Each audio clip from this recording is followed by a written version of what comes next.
Social Pulse Weekly, brought to you by Agora Pulse. With this week's special guest, Alex Goldfayn. Discussing this week's hottest topics and latest developments in social media marketing. With your host, Jennifer Watson. Here's Social Pulse Weekly.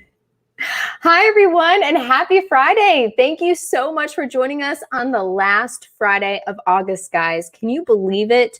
Christmas is less than 4 months away. There's a lot of stuff going on. We're almost in Q4. 2020 is getting close to being over, which is also kind of exciting, right? But welcome, everyone. Hopefully you're all doing amazing. You had an epic week. And for those of you that are watching, I would love to know who you are, where you're watching us from, and share something exciting and positive that has happened this week. Now, I know our guest has something pretty amazing that's happened this week, but we will get to him in just one moment. But before that, I want to talk about our show sponsor, Marissa Callie, just for a second. She is amazing, and she's going to be helping welcome everyone in and drive the conversation. Now, Marissa has coached business professionals since 2015 on how to leverage social media to maximize their impact in the online world and use social media to elevate their personal brand. In April 2020, she launched Live on Social Now Productions, which blends her love of tech, project management, and creativity. As commissioner of the StreamYard Producers Program, she aims to grow StreamYard's brand through a robust program geared towards remote producers, improving their skill set and serving the larger StreamYard community. So Marissa, thank you so much for being here. And you guys, I'm just so pumped. We had such a fun conversation before today's show. So this is going to be epic and amazing. But I want to talk about some social media news really quick. There's been a lot going on, and I think we could probably spend like 2 hours just geeking out about the news. But I first want to talk about Facebook's update to Messenger Rooms. And so Facebook Messenger Rooms came out in May, kind of to compete with Zoom and other tools with the pandemic and everything going on, and a lot of people and businesses using video tools. Now, the new features are aimed at making rooms easier to both create and discover, as well as those for further personalizing your room's experience. So there's some really cool updates here within this. Now, the new version of Messenger Rooms will now display the rooms you've been invited to up at the top of your chats tab in your inbox to make them easier to find. It will also make the ability to create a new room more visible by placing the option front and center in the chats tab. Now, you can now create a room with a default suggested or custom activity, set a future start date, and customize your audience selection. The Manage Rooms feature will let you view, join, edit, or later delete the rooms you have created, or invite more people to join an existing room. Now, a Share Rooms option will also make it easier to send a notification to a friend to remind them of their invite.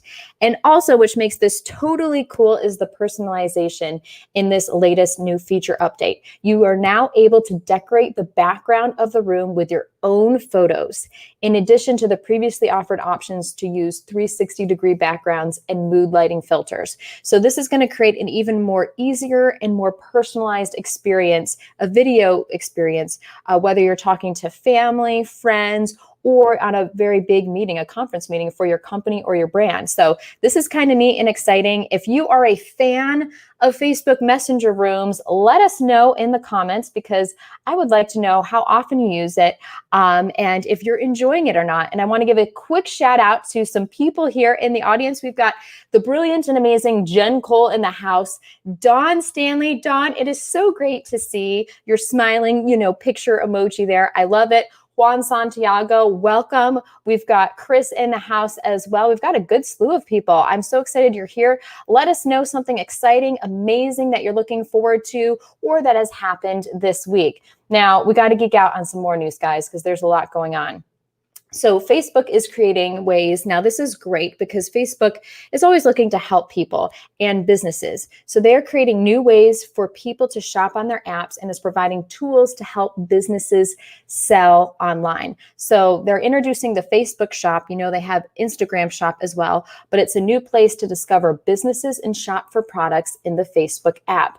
And they're expanding checkout on Instagram to all US businesses and creators. So there's a lot of different things that are going on within Facebook and Instagram. And I think a lot of the social media channels, they're really trying to help businesses and people out during this time because they know it's difficult, especially brick and mortar, where people are hesitant to even walk in their stores. So the new Facebook shop, it's a new place to discover businesses and shops within the app. And they have a couple of new features to make it really cool for you. They have new design layouts for featuring single products or groups of products in shops. They have real-time preview of collections as they are designed, and the ability to automatically create shops for new sellers, and new insights to measure results in Commerce Manager. So I'm not sure if your business is thinking about doing this, but definitely check this out. This is on Facebook. Go to about.facebook.com, and this is one of their news releases. They've had a couple of them this week. You can check out all the details and see if it makes sense for your business or your company.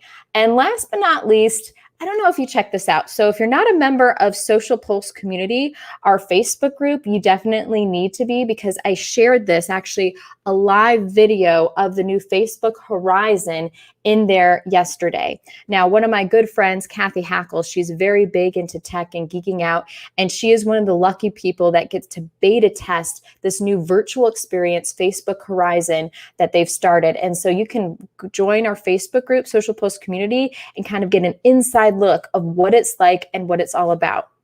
But basically, they debuted their first look into what this is going to look like, and it's a whole like 3D like world. It's so incredible, and it's a social experience where you can explore, play, and create with others in virtual reality. And they've been testing Horizon with an early group of creators, and in the coming weeks they'll start bringing some people from the waitlist into their Horizon's invite-only beta. So this isn't available to everyone right now. They're testing different things out, but this may become the future of social media as we head into 2021. So it's something exciting and interesting to look forward to, and something, just a sneak peek of the future and what social media could look like. So definitely go into our Facebook group and check that out, because it's really interesting and fascinating. And she does a great job of walking you through what it's going to be.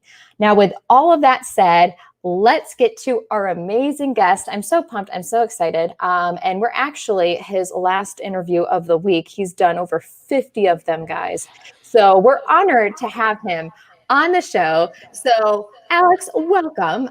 So Alex is amazing. Let's talk about him for a second. He is the CEO of the Revenue Growth consultancy, which works with organizations to implement systems of remote and proactive selling that routinely generate 10 to 20% in new overall sales annually. His clients include manufacturers, distributors, and business-to-business service organizations, typically in mature industries that make the world go round. Alex delivers more than 75 workshops and keynotes yearly. And not only does Alex regularly implement the systems in his new book, which is 5-Minute Sales, for his clients, but he also applies the approaches in his own firm, one of the highest grossing and most successful solo consulting practices of any kind in America. So Alex, big, huge welcome to the show. Happy Friday. Cheers to the weekend. I know you've had an incredibly exhausting week, some amazing interviews, but this is going to be your favorite. I said it before the show. Yeah, it's already my favorite. Your opening and your news bit is already my favorite. I love you. It's already there. Alex, you're so wonderful. You're so awesome. Quick shout out to Stephanie Liu, who is in the house. She's amazing. And Stephen Love as well. But Alex. Hi, Stephanie. Yeah, let's geek out for just a second about you and talk more about how amazing you are. So you didn't just start out writing like 4 or 5 books and just like instantaneously like that and being able to sell. Can you give a little background to your journey and how you got to where you are today? Sure. So thank you very, very much for having me. I'm grateful to be here. Thanks everyone for being with us. Sure appreciate it. Jen, great to talk with you.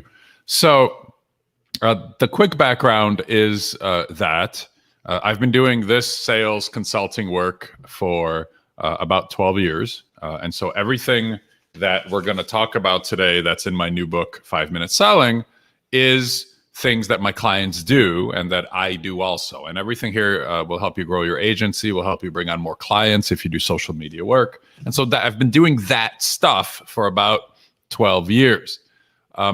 Before that, let's go way before that, I had a computer training business, and I had 12 or 13 people that worked for me. I was in my early 20s. I've never had a job, Jen. Wow. So I've been in business my whole life. And, that's, I guess, good and bad, because sometimes it would be nice to have a paycheck every 2 weeks, like during a pandemic. That would be good. And so I had this computer training company, became a computer consulting company, blew up with the internet bubble, which was in like early 2000s. It was 2000, 2001. And after that, to grow that business, I did a lot of writing and speaking. So I became, as the business piece sort of went away, on a contract basis once a week, I wrote a column for the Chicago Tribune. It became syndicated. It ran in 300 publications around the world. I did a radio show on WGN and did a lot of TV interviews. And so all of that eventually got me with this media work.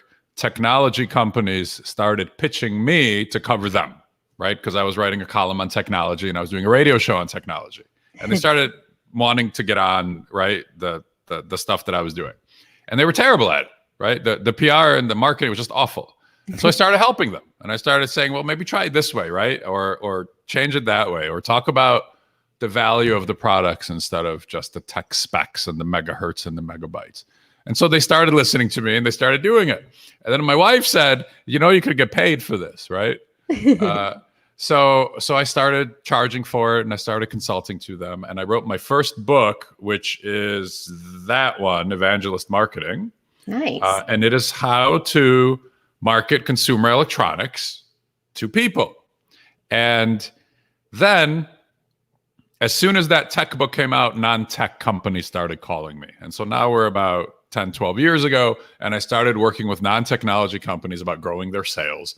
And that sort of leads us to here.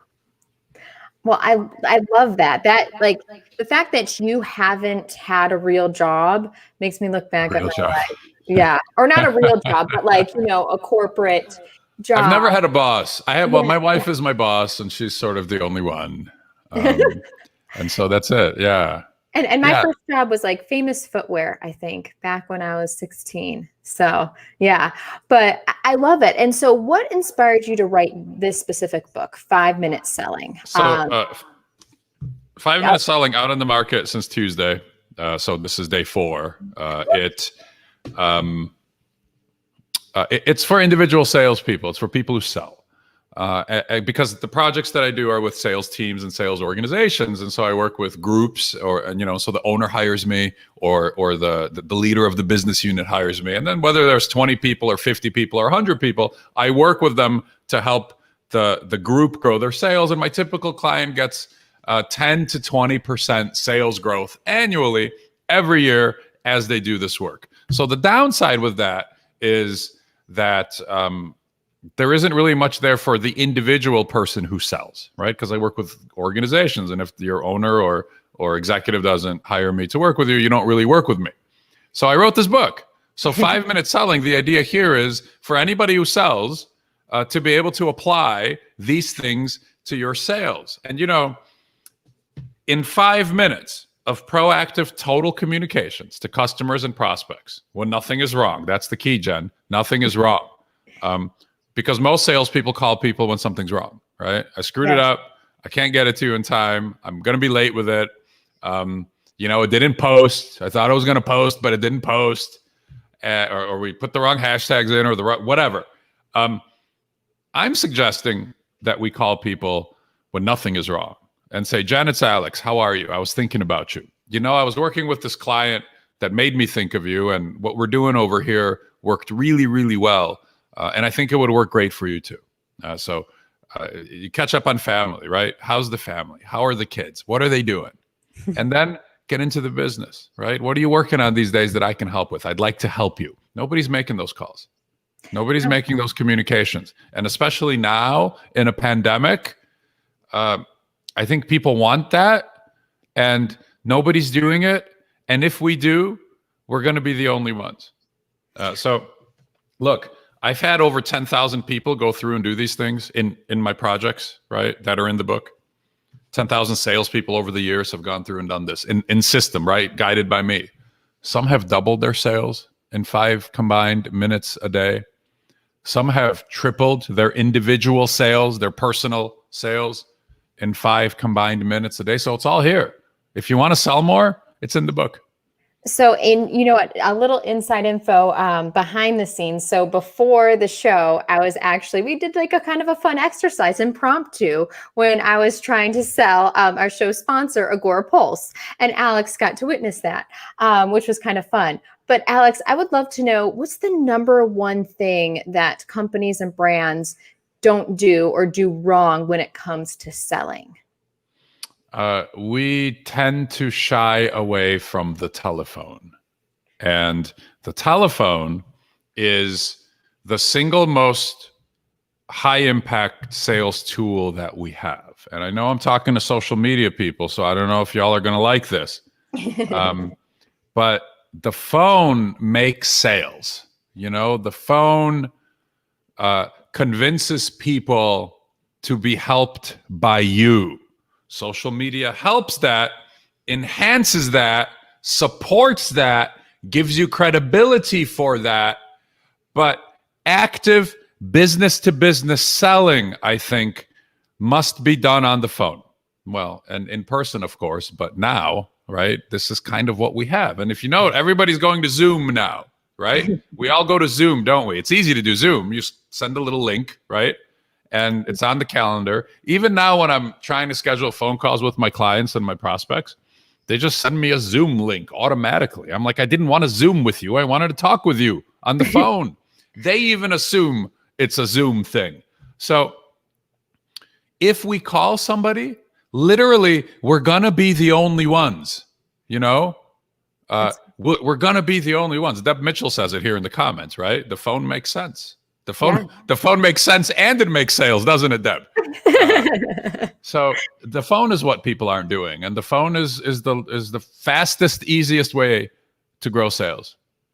And I think a lot of people have forgotten about that. When it comes to social media and newsletters and other things, so many people have forgotten, brands and companies have forgotten about the phone, that actually not many people are doing it, and you're going to stand out in the crowd too. Well, which Jen, I think is brilliant. We're all doing the same thing, right? We're all sitting at our desks, right? I'm at my desk, you're at your desk, and everybody watching us is probably at their desk, right? And it's probably not at work. It's probably at home. If you're at work, you're one of the only ones in the office area that you are in, right? You're not surrounded by people, certainly. And as we sit at our desks, next to us is our phone, right? You just held yours up. Yep. Everybody watching can probably reach for their phone right now. It's literally next to it, all of us. And it is silent. Nobody's calling it. They might get some calls from people who are calling to place a fire onto their desk, right? And say, here you go. Now put it out. But if you think, Jen, think about the last phone call you got from somebody who you know, a service provider or somebody that was, trying to develop a sale with you. When nothing was wrong, they weren't pitching you, or they wouldn't call you to, hey, bye. They called you to say, Jen, how are you? How's your family? What's happening? I was thinking about you. What are you working on these days that I can help you with? Can you remember the last time you got a call like that? I think it was probably a year and a half ago from GoDaddy. So you remember? But it was great. I haven't, no other company, but it was GoDaddy. And so I have some URLs or whatever, .coms with them, but they asked and say, how can we help you? They legitimately cared. It wasn't just instant trying to sell. And I was actually impressed by it. I was very impressed. It's a year and a half later and you remember that call. Yeah. And it was the only one I've gotten like that, I think, in the past 5 years. So, and you remember, I got one maybe a month and a half ago, because, this is all I talk about and this is all I do. And people sort of, well, I'm calling you like you said I should, right? So I get a lot of that. But the last call I got was a month and a half ago, like that. Yeah. And I remember who it was, and I remember what they were calling about, and I remember what their voice sounded like, and I remember exactly what they said, and I remember exactly what I said. And it was a month and a half ago, right? Now, try getting me to list all the emails I got that day. Good luck, right? Try getting me to list all the LinkedIn messages I got that day. No chance. Yeah. But the phone call will literally make you stand out and make the other person remember you. And when you call them with an honest sort of helping heart, right? I mean, I know you care. I'm not suggesting we need to care more. I'm just saying we should communicate our care a little bit more. Because if you care in silence, nobody knows. Yeah. Right? Yeah. It's like a tree falling in the forest. Nobody knows you care if you care to yourself quietly. This is true. So this is a system of caring, right? Constantly, steadily, over time, in 5 minutes a day. And I'll give you a quick example. I can leave 10 voicemails in 5 minutes, approximately. Right? Because I have a script in here, and it's 30 seconds to dial the number, wait for the phone to ring, and leave the message. And so that's 10 a day, and 50 a week, and 200 a month, and 2,400 a year, if my math is right. That's 2,400 voicemails. Now, when I do that, I know that 50% to 2/3 of those are going to call me back. Nice. So 2,400 voicemails left, between 1,200 and 1,800 return calls. Now, let's say you screw it all up and your percentage is only like 1/3 to 40%. Okay, only 1,000 call you back. And you have 1,000 proactive, interesting, caring, relationship building conversations with people. How could your business not grow if that happens? And so that's what I mean. In 5 minutes a day, we can create a ton of value for our customers and our prospects, to the point where they're going to be looking for excuses to try to do business with you. They're going to, even if they don't have anything urgent normally that they would do with you today, they'll be digging deep to try to find something to give you so that they can work with you because you're so helpful.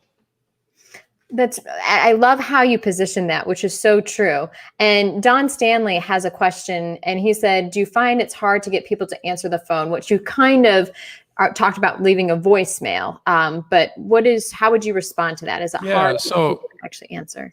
I would say to Don, when I make 10 calls that are unscheduled with somebody, I would expect at least 9 of those to probably be voicemails. And then I would suggest, yes, absolutely leave a message. I just looked it up today. Chapter 15 in my book is called Yes, You Should Leave a Voicemail. And then it's got the script for the voicemail. And we could do it now, Jen, if you want. You want to go through the script, and then I'll get back to answering Don's question? Oh my God, let's do it. The script is, Jen, it's Alex. Hi, I was thinking about you. Listen, I have a client here who I was working with that reminded me of you, and they're having tremendous results, and they're growing fast. And I think you can do the exact same thing they're doing and have success with it. So I'd like to tell you about it. If you have a few minutes, give me a ring. Let's catch up. I'd love to connect. Look forward to talking with you soon. And that's it. So I've planted a seed with you that I have somebody here very successful who I'm working with, which is going to be honest and true, because I'm going to think of somebody similar to you, and I'm going to tell that story. Yeah. And you're going to want to know about that because you want to grow, right? And I've done the work before I've left a message, haven't I? Right? Yeah. I've thought things through, and I've thought through your situation and what you're doing and where you are. And I'm literally calling you to help you, right? Honestly calling you to help you. So that's why 1/2 to 2/3 call back. And which is amazing results when it comes to people who open newsletter, when you're trying to sell through newsletters or doing anything else, even through some messenger bots and stuff. It's a very low open rate. I'm trying to get people, to just dig a little deeper and do that. Now, I would love to know, what tools do you use to actually find the people, the phone numbers to actually call? How do you create that list?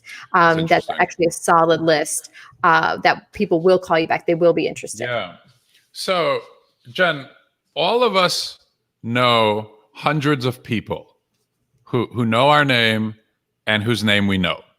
So if you think about it, you don't have to know them well. You don't have to be best friends, right? But all we need is for them to recognize your name. If they can recognize your name, or at least if not your name, the company name, That's all we need. And so in the book, so the book I told you now multiple times is a system, right? It's a system of selling more. And it runs on 2 planners and 2 trackers. And so I've got them here. You can go to my website and print them out. It's free. Don, you're welcome. I see Don's thank you here. I actually have another thought or two on that, but if Jen wants to get back around to it, we will. Yeah. So the proactive call, here, let me just show you an example of one of the planners. This is a proactive call planner.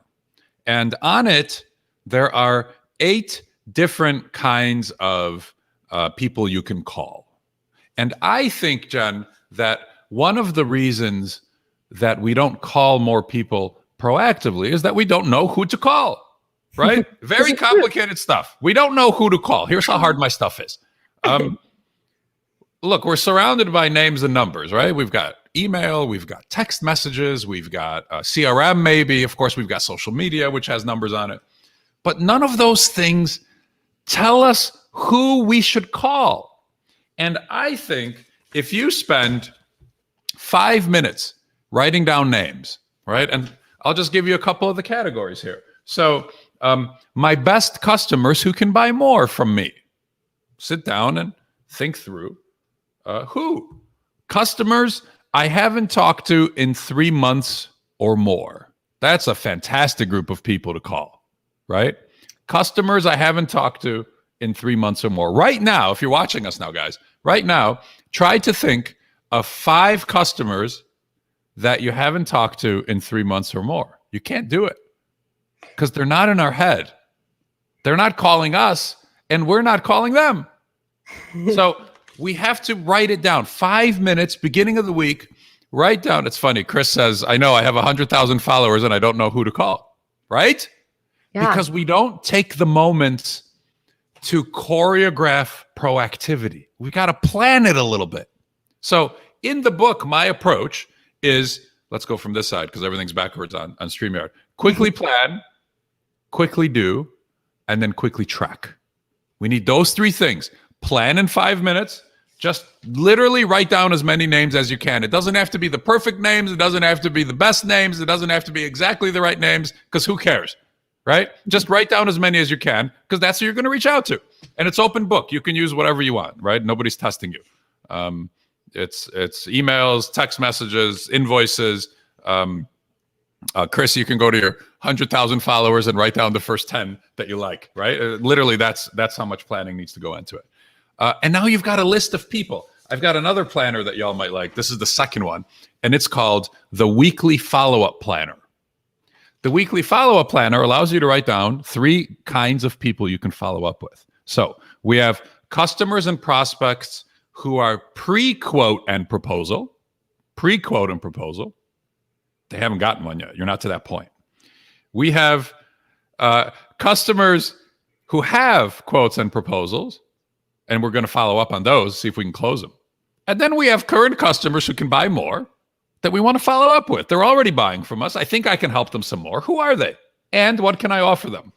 Again, literally, it's a place to choreograph your proactive conversations. Don, I love what you're saying here, that I sound like your jujitsu teacher. Glad I almost cracked up in the middle of my sentence when I saw that. Plan, do, assess. Which side? This side. Quickly plan, quickly do, quickly track. Yes. Yes. And so you had a couple more tips with Dawn, getting people to answer. What were those to follow back on really quick? Oh, with the voicemail? Yeah. Right. So, I mean, I think he's right. Don, you're right that most people won't pick up the phone when you just call them without planning it. So, at my firm, and I run a consulting practice, and I have to sell these things that I hope to do for clients. So I sell like you sell, and I think that we do a mix. Not I think. I know we do a mix of things. So every day I do those 5 calls. I do those 5 voicemails each day. I do 5. I don't do 10. I do 5, and then we text first. Texting here, LinkedIn message. And if we absolutely have to, under the red of my name, you see my hand there? Under the red of my name at the bottom of the screen, email. Email is basically the same as doing nothing in B2B sales.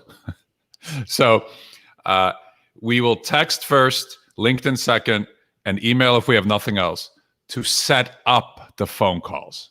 To set up the phone calls. That's the key. And when you set up the phone calls, they're expecting you. And it's also how to get voicemails. Sorry, it's also how to get phone numbers. It's how to get cell phones. So that's the work. Make the voicemails, but combine it with trying to schedule some calls. I love that.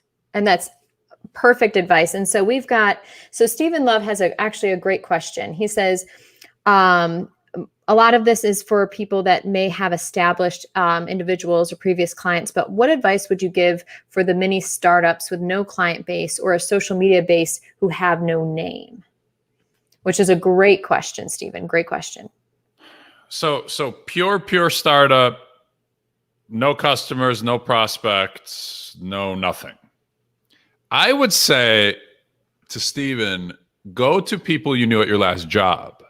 Go to people you knew at your last job. Go to people who would recognize your name from where you used to work and the one before that. That's tip number one. Tip number two is this.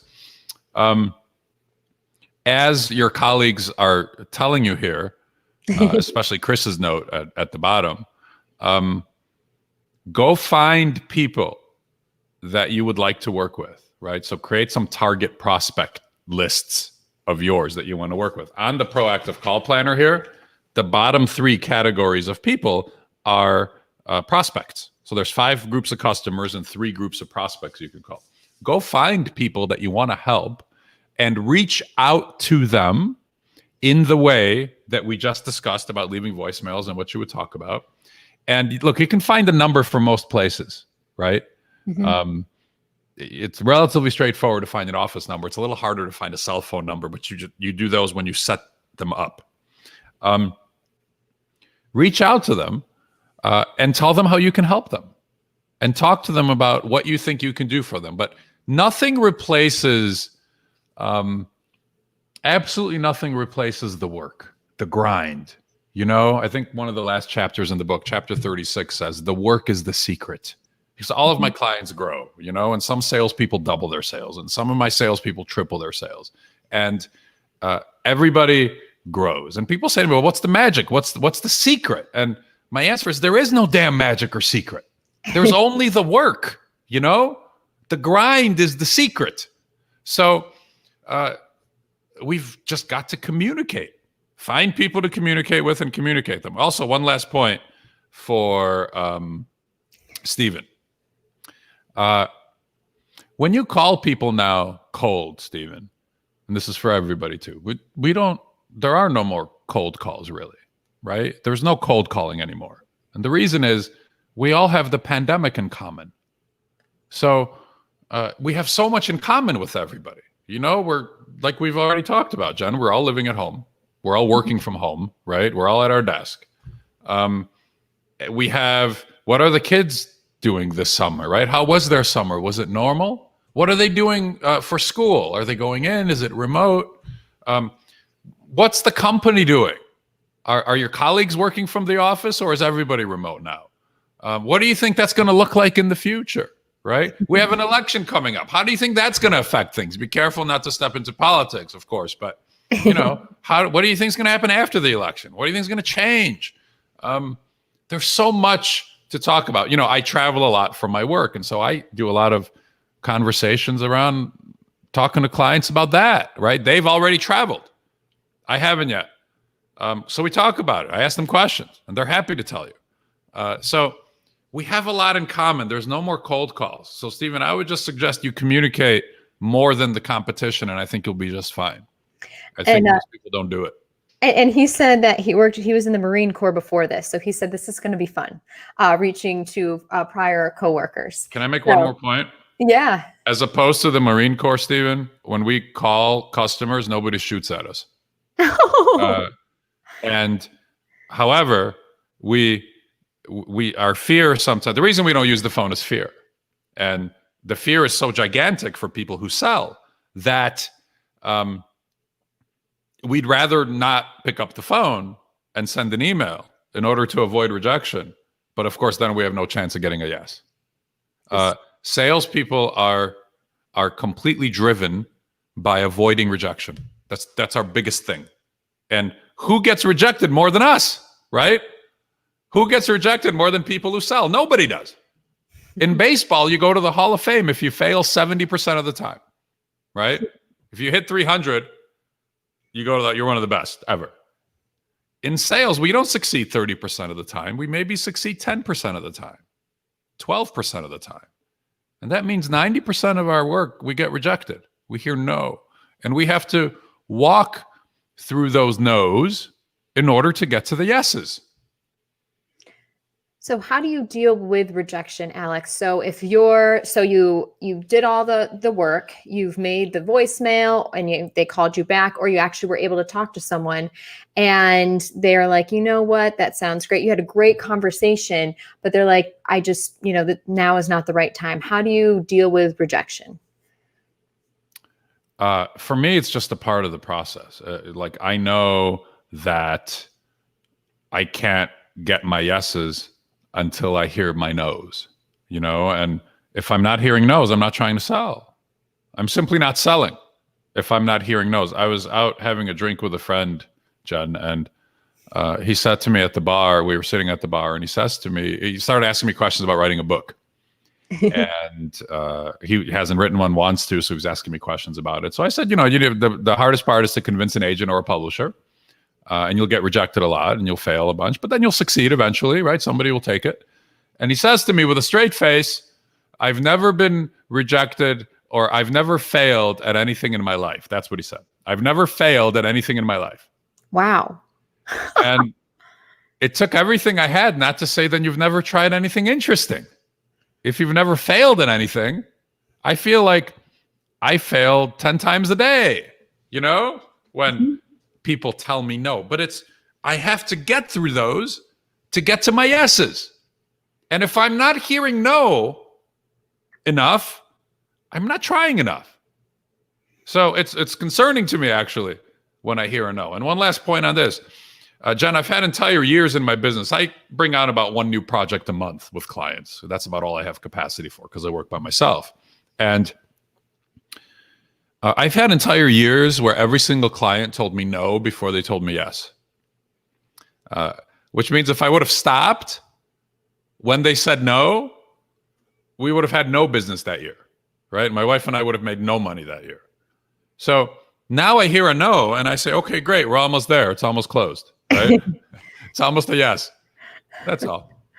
I love it. I love just the mindset. It's so smart and so brilliant. And it's hard. Like the grind is hard, but you have to do the work to get the reward. A lot of people, they see successful people and they're just like, I just want to be you. They want instant success, but they don't realize the hard work, the grind, the hours upon hours, every single day they worked for years to get the success they have right now. Yeah, so overnight success, 20 years in the making, right? Yeah, exactly. It's really, really hard. And we've got Justin Hornback in the house. Justin, so excited you're here. You'll have to watch the replay or some of the earlier conversation we had, which was absolutely epic. But Justin is amazing. He's awesome. He's one of the ones that comes every single week. So he's a huge supporter.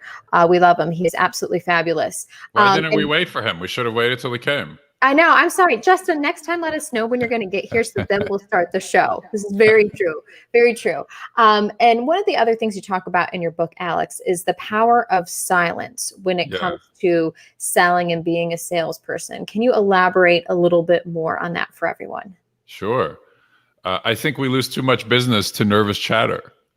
And so there's two kinds of silence. One is let's ask the question and then not speak while the customer thinks and answers the question.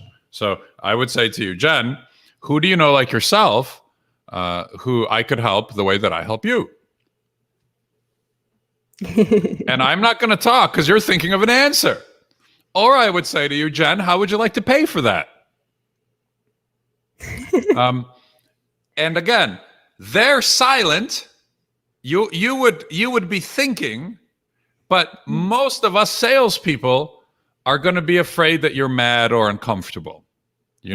We would be way more uncomfortable with any sort of potential silence than you, the customer, would be, because oh gosh, they're so mad at me. You know, I'm going to be rejected again. I'm going to fail again. And if they tell me no for this referral, well, then I'm going to die. and then my kids won't have any food left to eat. So they're going to starve if I die, if you don't have a referral for me. And then after they starve, they're going to come and take the house because nobody's in it anyway. Right. Chris wants me to repeat that, please. Chris, I'm going to repeat it for you, but the script is right here. Okay. The script is in 5 minutes selling. And there's different scripts. There's different ways to ask. Here's the question. The question is, Jen, who do you know like yourself who I can help the way that I help you? Ooh, I like that. So it's not, do you know somebody that I can help the way that I help you? Because that's a yes or no question. It's not, do you know? It's, who do you know? Now you're thinking of names and people. So that's the key. It's kind of like psychology. It's a psychology play a little bit too. How's that? When it comes, you're right. I'm just curious why you said that. Well, you talk about it in your book, but the fact of you don't want people to say yes or no. When it comes to selling, you don't want yes or no questions. You want them to be able to think and, have processes and say sentences and that kind of thing. Yeah. I want you to think of the thousands of people that you know, not yes or no. Yeah. Right? Yeah. Over. Now that's one kind of question. The other kind of question, by the way, way too much business is lost due to nervous chatter into that silence, So when I ask the question, I'm going to count to 100 in my head if I have to. I don't care. I'll sing a song silently, not out loud, because that would be weird. I'll sing it silently in my head. Like I tell my kids, and they're a little older now, so we don't have to do this quite as much. They're 11 now, but I have 11-year-old twins. But when they were little, when they would wash their hands, right, they would come and they would turn on the faucet, and then they would do this. And that was it. That was washing the hands, right? The water would touch their hands for a second and it was done.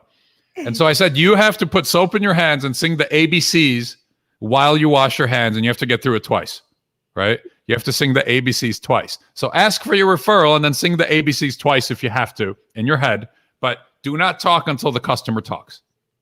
That's the first kind of silence. Macro silence. Let's talk about micro silence. Micro silence is during a conversation.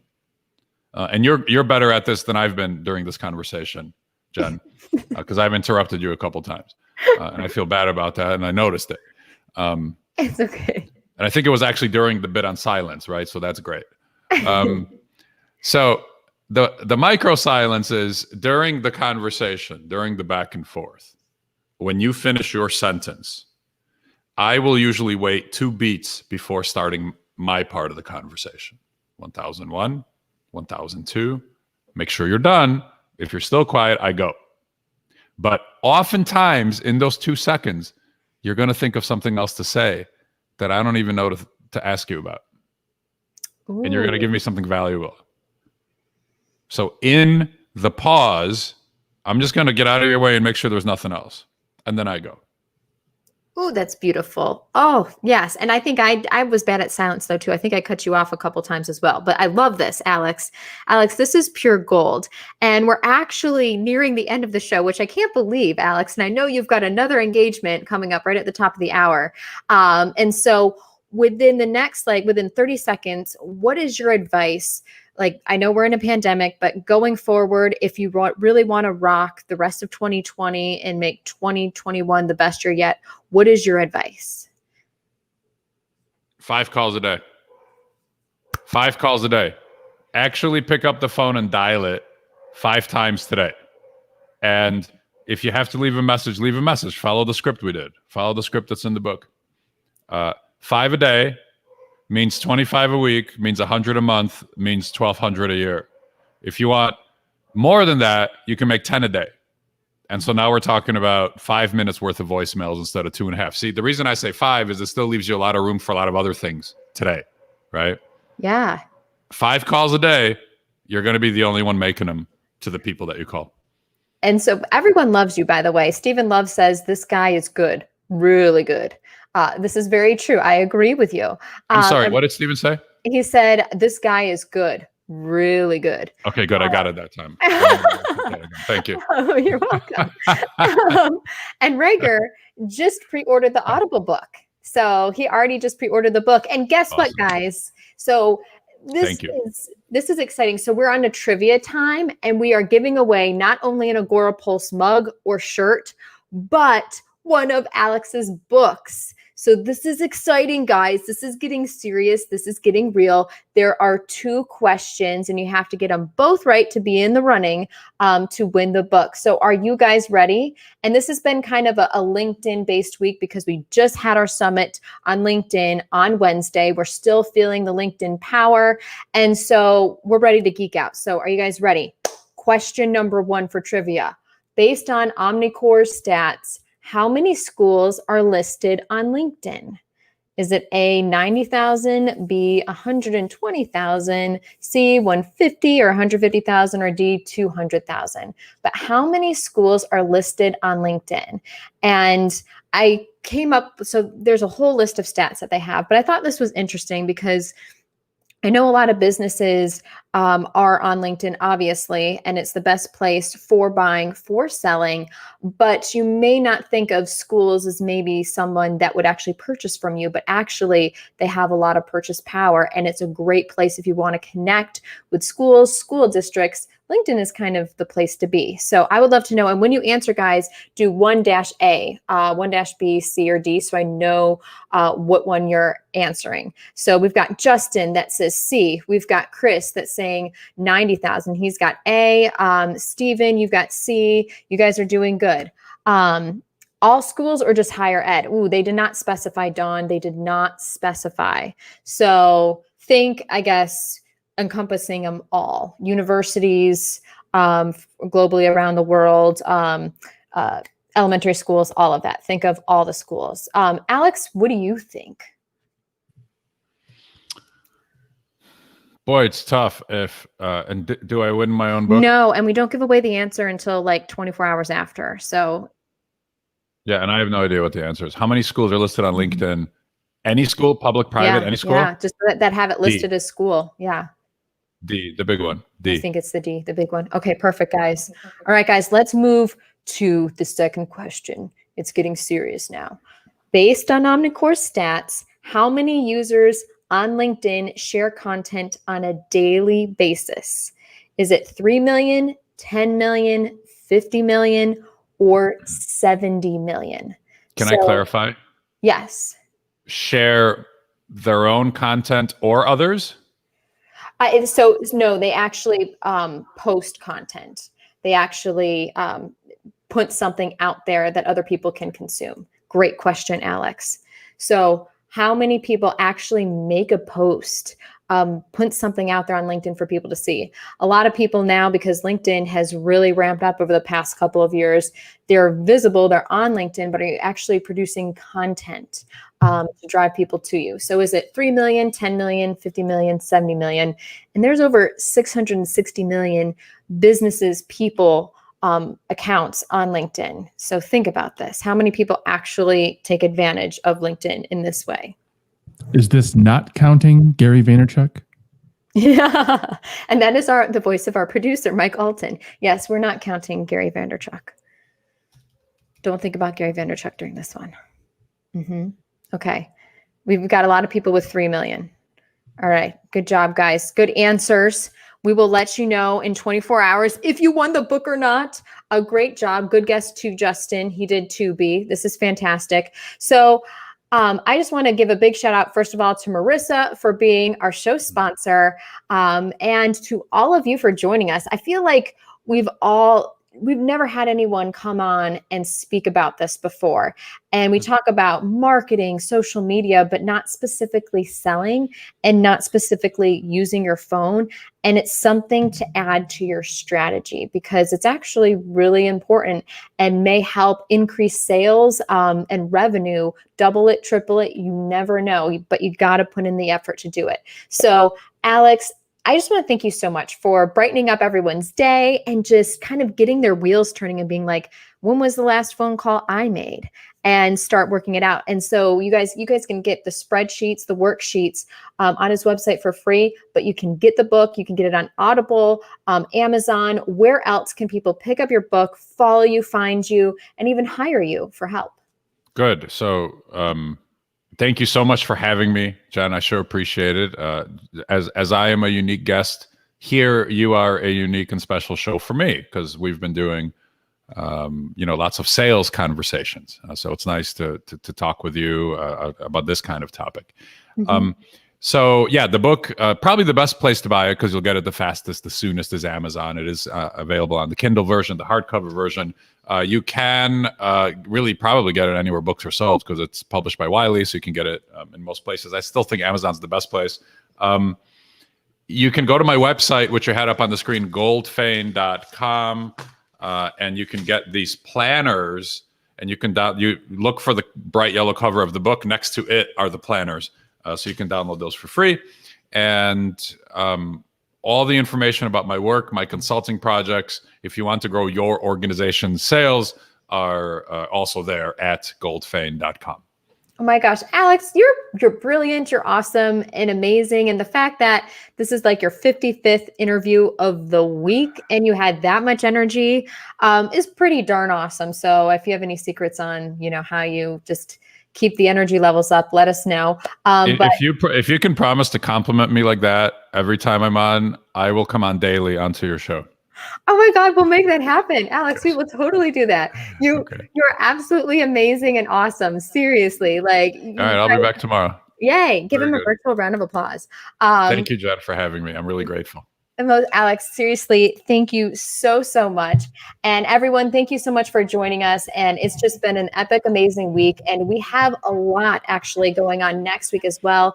A lot of amazing guests, starting off with Jen Cole, our Lunch and Learn show on Tuesday. We've got Christine Gritman Wednesday. Thursday on our agency Twitter chat, we've got Jim, and then we've got the amazing 360 Marketing Squad on Friday here on Social Pulse Weekly. With that said, make it an amazing weekend, make it an amazing rest of the year. We love you guys. We're here to support you with anything that you need. We have our Agency Love program if you are an Agora Pulse member, and also Power Reports. You can try that out free with a 28-day free trial of Agora Pulse as well. So definitely do that. If you need a tool, we're an amazing tool for you. We love you guys and have a great one. Bye.